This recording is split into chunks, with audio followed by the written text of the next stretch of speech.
100 people that were electioneering in the backgrounds. Tony Gonzalez, who was nobody, the state Republican Party is not talking about Tony Gonzalez, who was censured. Censured means, and if you read the rules, because most of the Republican elected officials to the SREC, the State Republican Executive Committee, of which I served on for 4 years, most of those people have no clue what their own rules are. They came out and censured Tony Gonzalez, which means they can spend up to 12% of their budget to, they can't say campaign against him, but to educate people why he was censored, why they don't feel he's a Republican. He is the first congressman in Texas in the Republican Party to have that happen. He is the one person in Congress right now running around with Matthew McConaughey. You know, Red Flag McConaughey, who's going to be holding something over in Houston, a big fundraiser, because he won't do it in his own district. Why won't he do it in his own district? Because Kevin McCarthy has pooped his pants over in West Texas now. So, and listen, Tony Gonzalez took the Trump endorsement. Trump endorsed Tony Gonzalez. Tony Gonzalez is one of the only labeled Republican traitors by the Republican Party in Texas and that we've ever had. Specifically, it was put on paper. We're talking 5 people said, no, we don't think we should get involved. The majority, the super majority, 90% of the Republican Party of Texas voted to censure that fool. And that guy is up there right now. What's he doing? I'm talking border security. I think we should do this. I think we should do that. That guy facilitated flights of illegal immigrants, illegal aliens. And let me remind you, that is our taxpayer money. Our taxpayer money is paying for the dissolution of Guatemala right now. And where are they sending their people? They're sending their people up here. You know what? If America, and they literally said it, if America wants to screw with our politics, we'll send you our turds. Venezuela's done the same thing. Isaac Ruiz can tell you, he's been out there. I've seen his cameras. Elon Musk came to visit. And Elon Musk came to visit with his cowboy hat on backwards. That should tell you how stupid Tony Gonzalez is to let Elon Musk look like a moron with his cowboy hat on backwards when he could have just said, hey, you know what? I was in the military. Sir, you may be a multi-billionaire, millionaire, whatever you are. At the same time, you got your hat on backwards. He should address the guy so he didn't have that. Because Elon Musk has brought more to this border argument. People came from across the world and they said, wait a second, why are people actually crossing here when these agents are physically cutting the wire that the Texas military department is putting up? That is physically a violation of Chapter 557.011. And when you talk about Bishop Evans, the National Guard specialist who died 2 years ago trying to rescue the illegal alien that was being pushed across the river by the Biden administration, because our property taxes, our county judges, our county courts have authorized the use of property tax money to go to Catholic charities and listen, don't just beat down on the Catholics, because the Methodists, the Lutherans, the Presbyterians, and the Baptists, everyone has a grift. All of these grifters are making tons of money on bringing illegal aliens over. And when you look at the fact of the Haitians that came over, they flew 3 plane loads back to Haiti. Those Haitians were migrant workers for over 10 years in South America. South America was finished paying for their freedom, for their free stuff, and that's why they were pushed to America. That's why they all left their identification cards. Whenever Rob was talking about, oh, what are we doing down on the border to vet these people? Rob, yes, those foreign countries do not vet their own people. This is nothing more than Castro opening up in 1960s and 1970s his jails, throwing those people on boats to hit Florida. What did Florida do? Hey, the new Miami. And look at how that's been seen. Those people over there in Florida, they've got more Texas nutsacks than Texas has right now, which pisses me off, because this happens to be my state. I served in the armed forces in the U.S. military. Like I said, blood on my boots. And then I got down in the trenches into politics. The bottom line is nobody is reading the rules to our representatives, and the representatives want to give you talking points. So whenever y'all talk about the talking points, they're giving us talking points so they can physically kike you for money. Hey, I want to take $5 because I'm fighting for you. There's nobody up there fighting for you. The guy from Michigan, Brad, man, that dude, if y'all really look at what he's done, he is 110% spot on. He fought the establishment over there. The Republicans in Texas have had the majority for 20 years now. Texas was a Democrat state up until the 1990s. It was solid Democrat. This was the LBJ Texas everybody was known for. This is the one that put John F. Kennedy in the ground. This is the one that created the perpetuity of the industrial military complex, which is exactly what is not America first right now. We're sending our tax dollars, which should be paying for our children. Texas right now is fighting for school choice. They're fighting for vouchers. And the number one problem is illegal immigration. The immigration without assimilation. They're taking everybody in, and if you go vote for what we've got on our propositions right now and what's going on throughout Texas and all the cities, you're going to find a ballot that's in English and in Spanish. I dare you to go to any of the countries that I helped secure their ballots, that I helped secure their vote, and I dare you to show me where any of that stuff was in English. I have no clue what it says. It looks like hieroglyphics to me. And here we are promoting more than 160 different languages in Texas. In America, I agree with immigration, but they're not assimilating and they're coming against us. This is exactly what the Islam doctrine has been doing for years. And we put it away so we could do Latinos for Trump, so we could do blacks for Trump, and everyone forgot America first, what it really means. Very well said. Thank you so much for that, Tay. And I agree. We got boots on the ground over there. This is coming from his own firsthand perspective and experiences, which is very, very good of you to share that with everybody. Because again, it takes people that are actually on the ground to give real firsthand accounts, so people can kind of open their eyes and say, look, we're being lied to. There's a lot. You talk about the talking points. You're dead on the money. I always love seeing these political advertisements as far as saying, like, give me more of your money so I can fight for you. It's like, you're already elected. You should be doing that already. You get paid $175,000 starting out of the gate. You don't need any more money. But I want to get to some new hands real quick, folks. I'm not trying to cut y'all off. I know, Lilac, you'd wanted to talk yesterday. I apologize for not getting to you. Go ahead and take the floor on this one. Okay, thank you, John. So, kind of going with what America's priorities should be. All right, so I don't know how many are going to disagree or agree with this, and I'm kind of nervous talking in spaces, so please forgive me. We're all going to disagree with you. Every single person here is going to disagree. I'm playing. Okay. Go ahead. Don't be nervous. You Go know ahead. what, John? I've been watching you for a while. Okay. Anyways, so anyone seen where we're flying illegals everywhere for free in the U.S., right? Like whether it be to New York, Washington, whatever. Okay, so how come we can fly them for free, but our people who are stranded over in Israel right now, Biden wants them to pay for that? How does that make sense? Welcome to American politics. I agree. I agree with you. If somebody else wants to interject, feel free. I'll just say real quick. I mean, you could do this a million times. It's enough to make you crazy. Why were we told that we had to lock down, that we couldn't go to work, that we couldn't go visit our family, and yet we had illegals that we were being told were testing positive for COVID that were being sent first-class ticket into cities all around this country? My father-in-law, who drives truck, oversized load, tells me all the time the amount of regulations that he has to go through on a daily drive would be totally eliminated if he just was a Mexican national and was driving his truck through here. So, I mean, we literally have a country that treats foreign citizens better than their own citizens in this country. Let's go ahead and pass the torch over to, he's been a hand up for a while, the Orange Tiger. Go ahead, sir. Well, John, I told you I'd be here. Here I am. This is the gentleman. Yes, absolutely. Okay, so let's do this. Go ahead and make your point, sir. So I think, what's interesting what the lady said about what have you done. So I actually ran for town meeting in my small town in Massachusetts, which is a highly liberal state. And on town meeting, you notice a lot of people don't pay attention to politics, really. They don't know FBI, CIA, somebody can't even tell you the difference. What they do know is how much everything costs, right?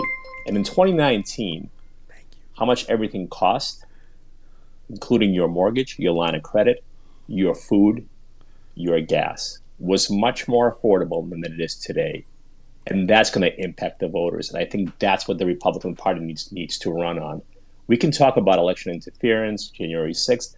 Most people don't know. We can talk about finance and our deficit. 95% of the people don't understand what that is. What they do know is how much milk costs, how much gas costs, how much their stake cost, how much college tuition costs, what's the mortgage payment, what's their car payment.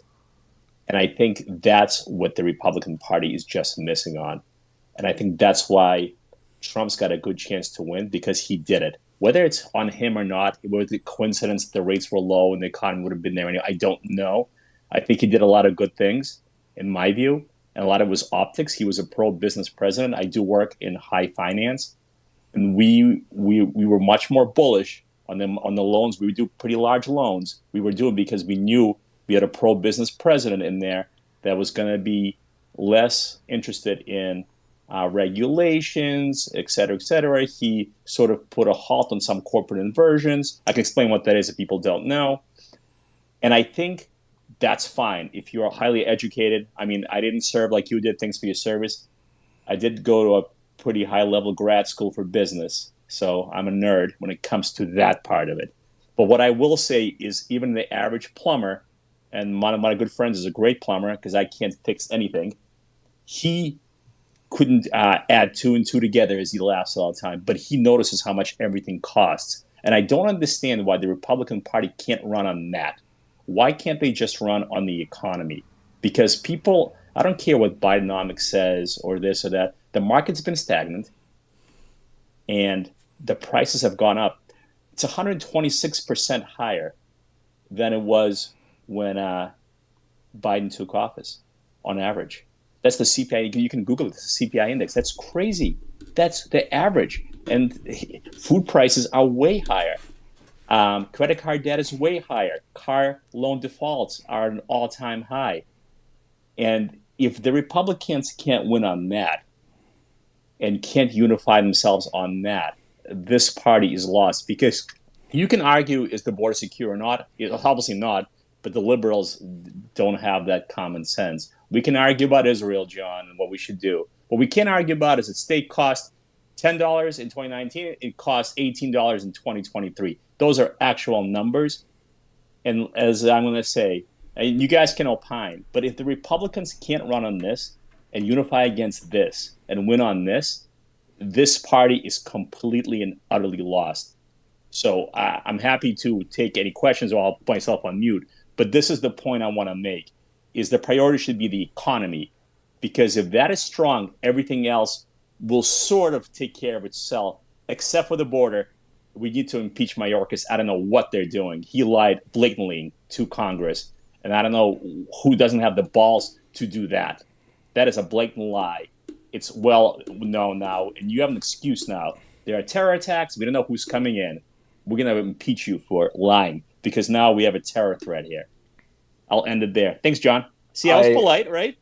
Yeah, until you accused me of trying to duck you from a debate. I literally, bro, I actually own a company, and two of my guys are waiting at the door because we were going to go look at an investment property. I'm like, I have to go. Like, these guys are waiting on me. I'm not trying to duck you. I promise you, John, I have to go. I got a mess from Melissa basically saying, where are you? Because I was on a work call myself, and I was like, oh, shit. I was hoping this call was still on. So I get it. My bad. I respect your passion, bro. No.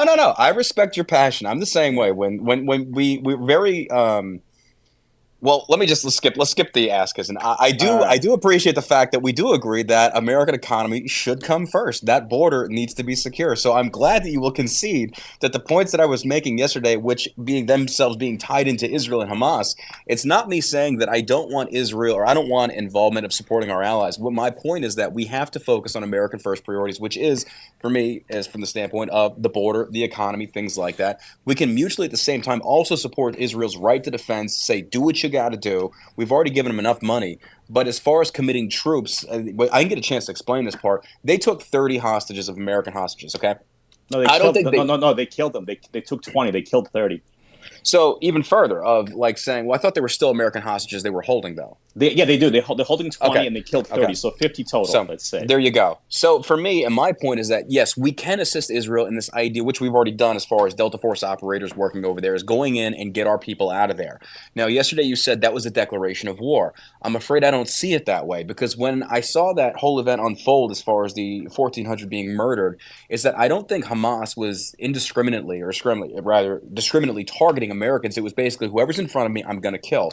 Do I take that as an affront to American interests? Absolutely. Do I think that we should respond? Our response should be by proxy of Israel. That's where my stance is. That's what I'm trying to clarify to people. I'm not preaching isolationism. I do understand America, like Professor was arguing, and I don't disagree with him. We have to have a spot on the international stage and protect American interests abroad. I'm not against that. I realize that. But at the same time, we had 32 soldiers injured over in Iraq from indirect fire targeting them specifically because it's Americans. Do we now redeclare war on Iraq?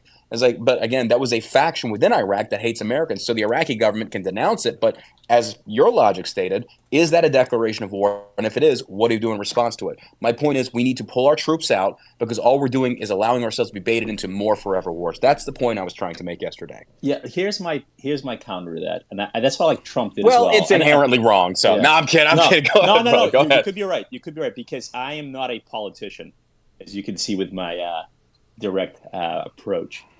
I believe Trump told, and correct me if I'm wrong, people here, because I could be talking out of my ass. He told the Taliban, 1 American dies, and like 1,000 of you die, or something like that, before he pulled out. Right? Say, we'll negotiate, but no American dies. And I believe when the Iran started acting up, he started assassinating, he killed al-Baghdadi, killed Soleimani, right? I wish somebody said, look, you commit acts of terror in Europe, in Israel, okay, we can't police the world, but you kill 1 American, it's a declaration of war. I know it's extreme. This way, at least they have to be somewhat careful. Like, okay, we're going to attack this, but are there Americans there? I mean, we should defend our citizens at least like that. I believe Trump would have said something similar to that. Like, yeah, you came in there, you have some hostile war with Israel. It's long. I'm on Israel's side, obviously, but you guys are zealots. You think differently, but you killed Americans. That's not going to happen because I don't want people thinking that you can attack our embassies, you can attack our tourists. Nope. We're going to come at you with full force. We're going to level Hamas, we're going to level Gaza, so the next ISIS doesn't do it. Maybe I'm off base because I'm not a military guy, John. You are. But if the president said that... You open up some doors there, brother. You open some doors there. If you say, if you attack 1 American, that's war. Okay, so what happens? Because they will. They'll do it. So when they do, and America does not respond with the force that you've basically just said, what does that make us look like? Earlier in the spaces, I'm not sure what part or what time you came into the space, we were talking about this. And no, I missed that. Okay, so the issue there is that America's got a problem right now. The biggest, and it's multifaceted. The reason I think that we should be supporting Israel by staying the hell out of their way is that the American military is so infected with progressive policies. The American military right now cannot go over there and fight it the way it needs to be fought. They are too weak, and that's because of progressive policies. We have officers. We can go down the spider web system on this. We have officers in these liberal indoctrination grounds, and these college universities are coming into the military, infecting the troops, making them weaker. The Biden administration is not an administration that I would want to commit forces. Would I go to war under a Trump administration? Absolutely. Because Trump actually had the balls. Now, I'm not voting for Trump, but I will give Trump the benefit of the doubt. He was a very strong foreign policy president, and I respect him for it. We can argue other things that I disagree with Trump on, but he was great at that. But when you posture and say, if you strike us, it's war, well, America's are burned out. We've had a 20-year forever war, and that's let me take it back, John. I don't mean war like but I mean war like what happened to Soleimani. We're going to target your leaders. Fair enough. I will agree with you on that. Yes, I agree. We're not going to be troops. We're gonna send drones. We're gonna assassinate. We're gonna use the Navy SEALs. We're gonna start doing shit to you that you don't want. You're gonna see people lose. Yes, that's what I would do. I'm not. But saying war. But brother, I agree. But the thing, though, that is such a slippery slope because people, when Putin talked about potentially invading Ukraine, Trump first said, "If you do this, I'm going to bomb Moscow," and people celebrated this. And it was like, you do realize if he does that, this is war. This is World War III. China will side. So that's why it's such a slippery slope. But I'm in firm agreement with you. I think John, that's why we should. Again. Hold on, do his voice again. That was good. It's going to be such a great time, folks. We're going to bomb the shit out of Moscow. I know how to bomb people, folks. Ever. It's going to be the best bombing ever. Yes. All right, I agree. I think it's horseshoe theory. We agree with very, very on a lot of these things, but it's the smaller things we disagree on, and that's fine. That's absolutely fine. And I just don't want people to conflate my idea of America first. Let's worry about our own stuff for saying I don't agree with Israel and I'm against them. That's not what I'm saying. Would you agree that the libs are insane, basically, and the only way to make them to have them come to the table is to make them admit that everything costs more now. And you can't do as much. I will agree with you. Yes, I mean, I think shouldn't the Republicans just attack that piece? Because you can't argue against that. Look, why aren't they? You're certainly right. The problem is that's hopefully would be the message in the general election. Like, obviously in the primary, there's going to be infighting, which is what we're seeing now. So that might not come up as much. But yeah, you're absolutely right. There's other things. Like, there's simple issues. Here's where I'm an idiot, and 90% of the people on this space are better than me. I spend all this time talking about things like Russiagate and collusion and the Biden laptop and this and that. How do I explain that to my neighbor that's a farmer? He don't give a shit. You know what he knows? I can't afford gas. I got locked down because of COVID. They're teaching sexual things to my kid in school. Those are the messages that what the Democratic Party is legitimately doing that resonate with average people. Heck, you could even look when it comes to the border issue. Now that we see illegals being sent to neighborhoods in New York and Chicago, oh boy, isn't it funny to see those black neighborhoods now in town council meetings saying, this is garbage. We don't want these people here. Why don't they just point to them to the Statue of Liberty and call them racist like they've done to us for the past 5 years or longer when we've talked about the problems with an open border? So yeah, you need to make it, when you're running for office, make the message as honest and as simple as possible. And the most honest and most simple is, how's your bank account doing today? You can't afford a house. Hey, young people, ever want to buy a house? Sorry, not with Bidenomics. Ain't happening. You know, and that is the message that should be pushed forward. It should be pushed forward first. I agree with Rob and the Orange Tiger, and then we're going to get down to say when, because I know you had your hand up for a while, and I want to get more speakers up here. I think that actually, I just saw Heidi joined. Heidi is, I think she used to be a liberal, and she can attest to this. I think, or maybe not. I don't know. I don't want to speak for anybody on this one, but I feel like liberals will not argue principle because they know principally a lot of them are founded in Marxism. Their principle. The one thing you can say about them is they are consistently inconsistent in a lot of their values and their beliefs or their supposed superior morality. The only time you can bring liberals, Democrats rather, to the table for discussion of rational reasoning is when it impacts their wallet, because at that point there is no denying. There is no denying all the numbers that the Orange Tiger just gave up. I'm in firm agreement with you. I feel like you're trying to reason with a more intellectual-based audience and saying, look, let's look at the numbers. Let's look at the GDP. Let's look at all these things. And I feel like most people, probably like Rob said, is like they're farmers, they're truck drivers. And I'm not trying to say they're ignorant. It's just that they don't care about the complicated stuff. What they care about is, like the Orange Man said, is the price of gas, price of a loaf of bread. And that's where I feel like, it's a matter of, who are you going to try and target? What comprises the most or the biggest voter base? So I agree with both of you on your stances there. I think you're both basically saying the same thing, just in different ways. With that being said, I want to get John, over to... if I could interject real quick, because go ahead. And then we need to get more speakers. Go ahead. I have to get leaving. I got a little guy, he's 2. We took him to his first movie yesterday, and I told him that we're going out today to buy stuff for Halloween. So we're supposed to leave at 1:30 here. But I just want to say thank you to you, everyone that was in the space. Special thank to Croaky and everyone that I was yelling and screaming at. I have fun doing that, and I know that people in here are thick-skinned and they can handle it. And like John said, we're going to agree on 95% of stuff. These are the sort of... By the way, this is what aggravates me. I'm glad that Trump and DeSantis people are arguing and fighting. It's what they should be doing. They should keep it honest. They should keep it above the belt. But yeah, that's what makes us stronger, having vehement disagreement. So I love this space. Can't wait to do it again next Thursday. And thank you to you specifically, John, and everyone else for having me here. So. Absolutely, man. And yeah, again, Rob's been doing this for a very long time. He debates a lot of the big names on the left. He runs a Twitch account, Kick. He streams regularly, very articulate, as I'm sure everybody knows by having listened to him. Very passionate. I love that about Rob. So if you could, drop Rob a follow. Rob, thanks as always, man. We're going to continue doing this Thursdays and Fridays at 10 a.m. CST. I'd like to do it more, but I know we both have a lot of stuff we got to take care of. That being said, Rob, any final closing thought? No, okay, that's it. Good. Take care, everyone. We'll see you. All right, we're going to kick it on down to... All right. I do have to get going with Halloween stuff here for the little man. So I have no idea why my microphone keeps... It's like because I'm using my microphone on 2 different applications. On my end, it keeps diminishing. What I would say today, the big disagreement I have with Croaky, I think that it's like... Trying to semantically determine what the term populist mean to me is nonsensical, and saying that must mean that I must be against the Bill of Rights. No, when I say populism, it's because I see that the biggest issue today is that we have an elite group of people that don't have the interest or the care of the average people in this country's interest at heart when they're making these policies, and they think they're superior to us. And so I want politicians that represent that these people matter and their interests matter. I also understand hierarchies and understand that there are people that are more competent and better at being politicians and should have more of an impact in saying what specific policies are.